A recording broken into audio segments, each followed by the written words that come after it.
Gaza-related protests continuing on college campuses in spite of repeated efforts to shut them down. In Los Angeles yesterday, Palestinian supporters clashed with pro-Israel activists at UCLA. Today, Columbia University says they will not divest from Israel and have not reached an agreement with protesters as demonstrations continue on their encampment. This is, of course, one of the first and major things that the students are asking from their university in order to clear the encampments. CBS News correspondent Tom Hanson joins us now with the latest. Tom, great to see you here in New York covering this. Talk to us about what you've heard and where does the relationship between Columbia University and students stand today?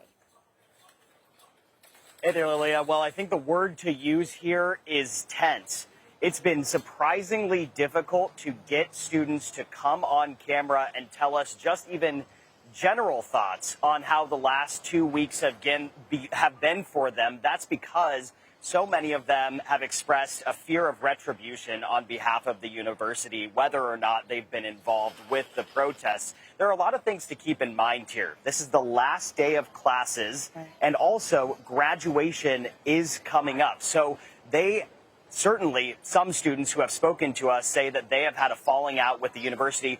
We did manage to speak to one university student. Here's what she had to say about the university president. I think the president needs to plan out her actions the next 24 hours very carefully.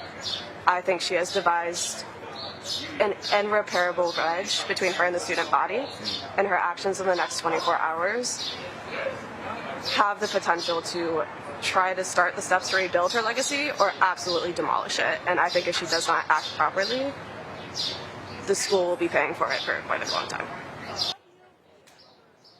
So as we've seen on this side, the tides have certainly turned. It's a much calmer environment here, but on campus, it is still very tense as we await to see what happens today, which seems to be shaping up to be a pretty critical day in the string of protests that we've seen over the last 2 weeks. Tom, the protests are there wearing a mask, I presume not because of COVID concerns or spring allergies, but because they're worried about their futures. And speaking of their futures, Columbia says that they're going to evict members of the protest encampment by 2 p.m. And if students do not leave by 2 p.m., they could be suspended, barred from campus. So this is where the president of Columbia's future may be on the line. But for some of these students, should they care about that sort of black mark on their record, if it would even matter, linger, who knows how this would play out, that could affect their futures. So what do we know about the bargain on the table, which is not much of what the students were bargaining for at all? Yeah, you're absolutely right. You're putting a fine point on it, Tony. Well, there has been an alleged document that's been circulating amongst people who were in the encampment or still are in the encampment, warning them of what you just mentioned, that students could face severe consequences if they do not vacate the campus by 2 p.m. today.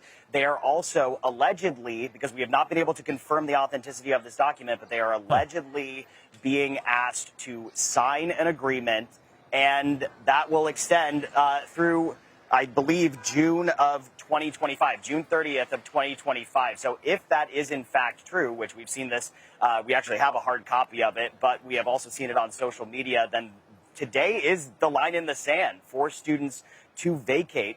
And of course, what the university says in part, and per the statement this morning, they have a graduation on May 15th to consider. That graduation is set to take place very close to where the encampment is today. So that could be one key reason why they are pushing students out, or allegedly pushing students out today. And other universities have moved their commencement ceremonies or canceled them altogether. Columbia is not the only one.